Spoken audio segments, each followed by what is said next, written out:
Bismillahirrahmanirrahim. Alhamdulillah. Wassalatu wassalamu ala asrafil anbiya wal mursalin wa ala alihi washabihi ajmain. Assalamualaikum para mahasiswa semua. Apa kabar? Mudah-mudahan Anda semua dalam kondisi sehat walafiat. Dan saya juga mendoakan mudah-mudahan pada kesempatan kali ini Anda diberi kesehatan dan keluangan waktu untuk menerima pembelajaran sharing dari Bapak ya, sharing tentang perencanaan sistem plumbing. Insya Allah pada kesempatan ini kita akan membahas tentang perencanaan yang berhubungan dengan instalasi perpipaan untuk perencanaan air bersih. Insya Allah. Baik, kita mulai saja pembicaraan kita tentang plumbing.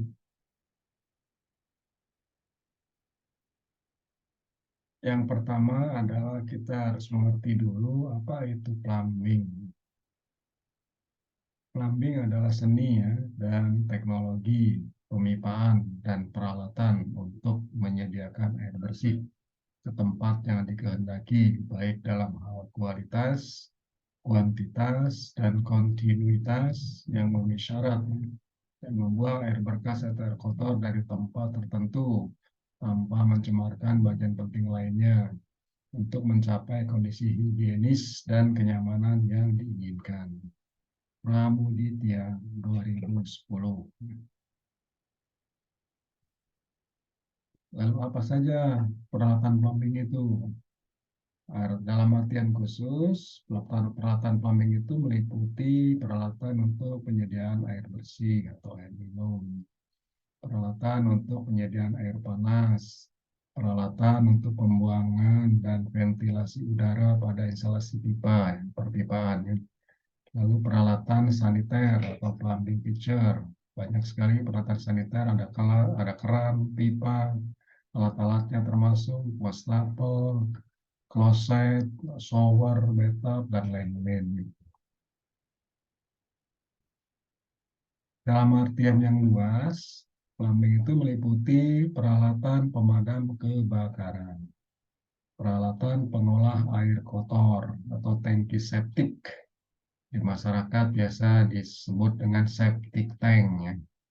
Lalu peralatan penyediaan gas, peralatan dapur, peralatan untuk mencuci atau laundry, peralatan pengolah sampah, berbagai instalasi pipa lainnya. Urgensinya, sistem plumbing itu merupakan bagian yang tidak dapat dipisahkan dalam pembangunan gedung. Ya. Oleh karena itu, perencanaan dan perancangan sistem plumbing haruslah dilakukan bersamaan dan sesuai tahapan-tahapan perencanaan dan perancangan gedung itu sendiri. Rancangan konsep. Hal-hal yang perlu diketahui meliputi jenis dan penggunaan gedung. Terus ada denah bangunannya, ada rencana jumlah penghuni untuk gedung tersebut.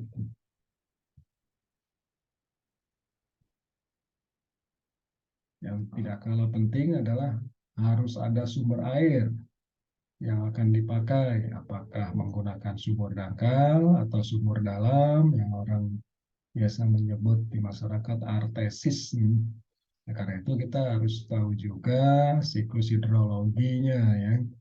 Lalu apakah akan mengambil dari sumber PDAM atau PAM yang dikelola oleh perusahaan air minum. Ada pilihan-pilihan yang akan kita gunakan. Dan jenis pipa yang digunakan, jenis pipa apa pada instalasi yang akan kita rencanakan tadi. Apakah pipa PPR, pipa PPC, atau pipa galvanis. Apa itu pipa PPR? Nanti akan kita cari juga referensinya. Ya, sekarang sedang ngetren pipa ini digunakan di industri konstruksi untuk perencanaan plumbing. Kalau pipa PPC kita sudah sering mendengar, yang masyarakat tahunya namanya paralon, padahal itu jangan nama mereknya. Pipa galvanis sudah yang sejak lama sudah digunakan, pipa dari logam yang digalvanisir sehingga diharapkan tidak berkarat. Ada lagi pipa khusus yang biasa dipakai yang namanya pipa HDPE. Dia biasa dipakai di masyarakat, ada juga di industri, ada juga di perusahaan daerah air minum, dan banyak yang menggunakan di pertanian juga ada untuk penyiraman tanaman dan lain-lain. Ada juga pipa PE yang biasa dipakai untuk instalasi air panas. Air panas yang dipakai di gedung-gedung untuk water heater yang ada di toilet, kamar mandi, yaitu untuk bathtub, shower, bisa juga untuk wastafel atau untuk kitchen set ya, di dapur yang memerlukan air panas pada saat mencuci. Pipa ini khusus ya. Kalau pipa air dingin dipakai air panas mungkin akan tidak tepat peruntukannya. Jenis tangki atau turen, ya, tandon. Ini juga yang menjadi tempat penampungan air sebelum digunakan untuk peralatan-peralatan plumbing yang masuk ke dalam instalasi perpipaan. Bahannya ada yang dari berbahan jenis plastik, PVC dan lain-lain, yang tentunya mempunyai kapasitas dan kualitas ketahanannya akan berbeda ya nanti dengan bahan yang jenis logam lainnya atau jenis yang biasa. Ada juga yang tangki-tangki dibuat dari bahan beton, konstruksi beton. Ada juga yang tangki air dari stainless steel. Ini banyak juga digunakan di masyarakat, baik di industri dan rumah tangga, perhotelan, dan lain-lain, perkantoran. Kapasitas tangki yang besar ini biasa digunakan untuk industri pariwisata, industri rumah makan, industri yang bergerak dalam bidang konstruksi dan lain-lain, perhotelan, apartemen. Ini dipakai untuk yang kapasitas besar dengan penghuni gedung itu yang banyak. Nah, instalasi tangki air yang ada di visual ini, gambar kita lihat seperti di bagian kiri itu ada setelah mengambil dari sumber air, bisa dari PDAM atau sumur dalam atau sumur dangkal, jadi tampung dalam tangki atau tandon di bagian bawah, lalu melalui pompa dia dipompa ke atas ke tangki atas, tandon di atas atau turun di atas. Setelah itu dia digunakan diturunkan lagi ke tempat peralatan plumbing yang ada di bangunan sebelah kanannya, baik di lantai 1 maupun di lantai 2. Kapasitas untuk tangki yang besar sampai 15.000 liter ini tentu untuk peruntukan penggunaan dengan jumlah penghuni gedung itu yang direncanakan cukup banyak, dan industri juga memerlukan sumber air yang banyak. Metode instalasi perpipaan tadi yang sudah saya sebutkan bisa untuk rumah bertingkat atau rumah tidak bertingkat. Nah, ini ada dua macam model pengaliran air ya, dan kombinasinya juga bisa kita gabungkan. Ada yang namanya upfit. Jadi model pengaliran yang disebut dengan upfit adalah sumber air setelah diambil dari PDAM ataupun sumur dangkal atau dalam, dia ditampung di ground tank, di tangki bawah. Setelah itu dia dimanfaatkan untuk dialirkan ke lantai 1, 2, 3, dan seterusnya menggunakan mesin pompa dengan bantuan ada tangki tekan atau tabung tekan untuk supaya tekanan airnya cukup sesuai dengan kebutuhan. Tetapi dia ada kelemahannya kalau si pompa itu tidak berfungsi, air yang dialirkan itu tidak berfungsi juga. Jadi dia tergantung dari jalannya atau hidupnya, operasinya pompa. Kalau pompa itu mati, air tidak bisa digunakan, dialirkan di semua alat plumbing, keran, bathtub, dan lain-lain. Nah, kalau jenis yang kedua yang downpit, modelnya yang pertama setelah dia dihisap dari sumbernya, masuk ke ground tank, lalu dari ground tank itu dialirkan dengan pompa ke atas, dipindahkan ke atas, ke ground, bukan ground, tapi yang up tank, di atas, tangki atas. Di tangki atas tadi baru dia digunakan untuk ke lantai di bawahnya untuk penggunaan ke alat-alat plumbing.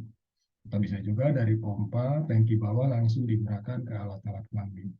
Ini tipe yang ini lebih fleksibel karena sumber air yang sudah tersimpan di tangki atas bisa digunakan. Kalau nanti ada pompa itu tidak berfungsi karena auto dimatikan, tetap tangki bisa mengalirkan air ke lantai di bawahnya. Dan pit ini keuntungannya seperti tadi.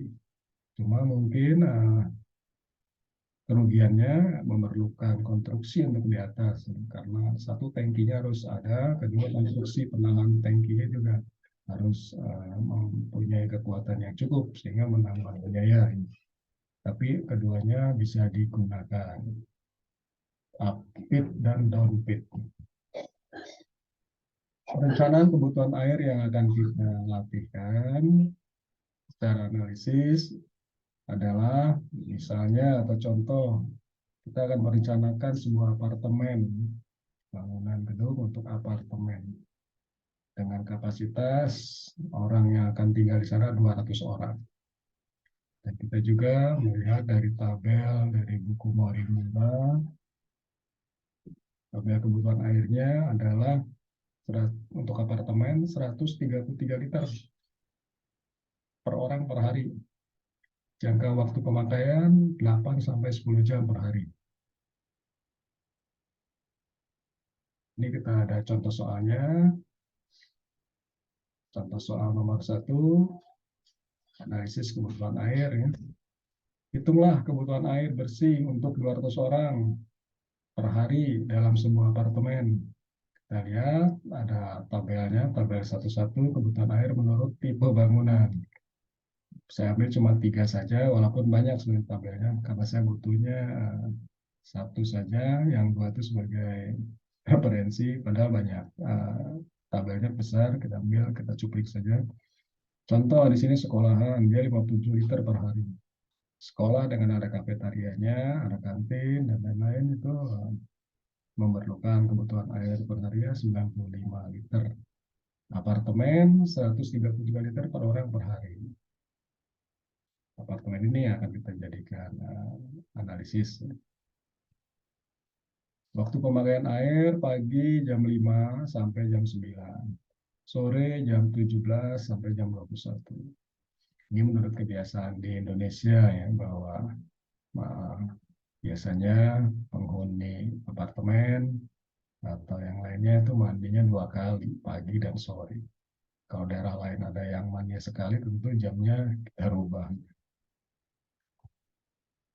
Metode analisisnya berdasarkan jumlah pemakai rata-rata per orang per hari, tadi sudah. Yang kedua, berdasarkan jumlah dan jenis alat plumbing yang digunakan. Kita menggunakan yang pertama ya, rata-rata per orang per hari. Rumus yang kita gunakan, rumus yang pertama, kita akan menghitung penggunaan air rata-rata per hari. Dengan rumus QH sama dengan QD dibagi dengan T. QH itu adalah untuk menghitung pemakaian air rata-rata. Satuannya meter kubik per jam. QD pemakaian air total sehari dalam meter kubik. Dan T jangka waktu pemakaian. Yang kedua kita menggunakan rumus itu menghitung pemakaian air pada jam puncak. Nyatakan sebagai berikut, QH maksimum sama dengan C1 kali QH. IH maksimum pemakaian jam puncak, satuannya meter kubik per jam. C1 konstanta yang digunakan sebagai pengali untuk pada jam puncak itu apakah dikali 1,5 sampai dengan 2. Kita nanti harus memilih 1,5 atau sampai maksimum 2. IH-nya pemakaian air rata-rata per jam. Ya. Lalu ada rumus yang ketiga, pemakaian air pada menit-menit puncak yang dinyatakan sebagai berikut. QH maksimum sama dengan C2 dikali QH dibagi dengan 60. QH maksimum, QH maksimum pemakaian air pada menit-menit puncak. Konstanta yang akan kita gunakan angkanya antara 3 sampai 4. QH-nya sendiri pemakaian air rata-rata meter kubik per jam.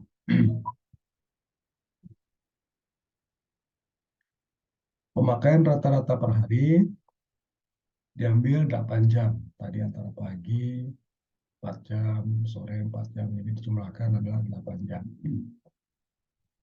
Contoh, untuk apartemen kebutuhan airnya 133 liter per hari. Pemakaian di apartemen tadi ada 200 orang. Kita kalikan 133 dikali 200. Didapatlah 26.600 liter per orang per hari. Lalu kita konversi kalau untuk kita mengetahui berapa meter kubik air yang digunakan pada per hari tadi dengan jumlah penghuni 200 orang, yaitu 26,6 meter kubik. Karena 1 meter kubik itu 1.000 liter ya. Maka pemakaian air rata adalah QH 26,6 meter kubik dibagi 8 jam. Didapatlah per jamnya 3,325 meter kubik. Lalu pemakaian air pada jam puncak, kita ambil C1-nya 2. Tadi 1,5 sampai 2 ya. 2 dikali hasil yang tadi, yang 3,325, maka didapatlah jam puncaknya menjadi 6,65 meter kubik. Sekarang kita ingin tahu juga pada menit puncak. Menit puncaknya kita ambil C2-nya 3, maksimum 4. Kita ambil 3. 3 dikali 6,65 dibagi 60. Karena 60 menit maksudnya. Jadi 1,33 meter kubik per menit. Pada menit puncaknya dia butuh 1,33 meter kubik. Nah, ini kesimpulan dari analisis yang tadi, bahwa apartemen membutuhkan air per orangnya adalah 133 liter. Dikali jumlah penghuninya 200 orang, didapat 26.600 liter per orang per hari. Konversi menjadi meter kubik 26,6 meter kubik. Ya, untuk T itu adalah waktu pemakaian, tadi jam 5 pagi sampai jam 9, lalu jam 17 sampai 21, berarti kalau dijumlahkan adalah 8 jam. Sehingga QH-nya adalah QD dibagi dengan T, 26,6 dibagi dengan 8 jam, dapat 3,325 meter kubik per jam. Pada pemakaian jam puncak, tadi C1-nya 2, 2 dikali 3,325 dapat 6,65 per jam, meter kubik per jam. Dan menit puncaknya juga adalah kita C2-nya mengambil angka 3, maksimum 4, 3 dikali 26,6 dibagi 60, didapatlah menit puncaknya 1,33 meter kubik. Itu mungkin soal nomor 1. Coba kita lanjutkan para mahasiswa ya semua. Pada contoh soal 2, diketahui gedung kantor dengan luas 10 meter persegi ya. Kebutuhan air untuk kantor adalah 100 liter per orang per hari. Itu kebutuhan air totalnya atau KD ya. Begitu juga rata-rata per jam per hari. Lalu itu juga menit jam puncak dan menit puncak. Kebutuhan airnya berapa meter kubik? Jawaban, diasumsikan keperluan untuk utilitas bangunan luas lantainya sekitar 40%. Maka luas bangunan adalah tinggal sisanya 60% kali dengan 10.000 meter persegi. Jadi luas bangunan yang akan dipakai oleh karyawan kantor itu adalah 6.000 meter persegi. Nah, bila diasumsikan karyawan menempati ruang per orang itu 5 meter persegi, maka kebutuhan air seharinya adalah luas lantai 6.000 dibagi dengan 5 meter persegi dikali 100 liter kebutuhan orang per hari di kantor tersebut. Akan didapat 120.000 liter atau 120 meter kubik ya. Kemudian diasumsikan kantor tersebut akan ada tamu atau pelanggan, customer. Diasumsikan itu yang datang sekitar 20% dari jumlah karyawan yang ada di sana. Nah, kita tambahkan ya idenya kebutuhan total airnya 100% tambah 20%. Jadi 120% dikalikan dengan kebutuhan yang karyawan saja 120 meter kubik. Jadi dapatlah kebutuhan karyawan dan tamu didapat 144 meter kubik per hari.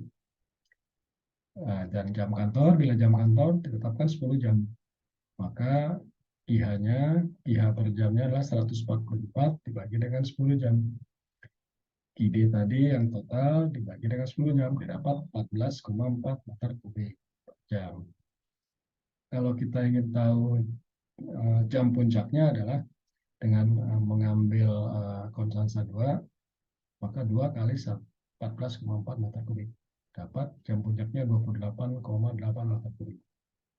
Dan untuk mengetahui menit puncaknya, kita ambil C2-nya adalah 3. 3 dikali 14,4 dibagi dengan 60 menit. Didapatlah 0,72 meter kubik per menit. Itulah kesimpulan dari latihan soal yang kedua tadi ya.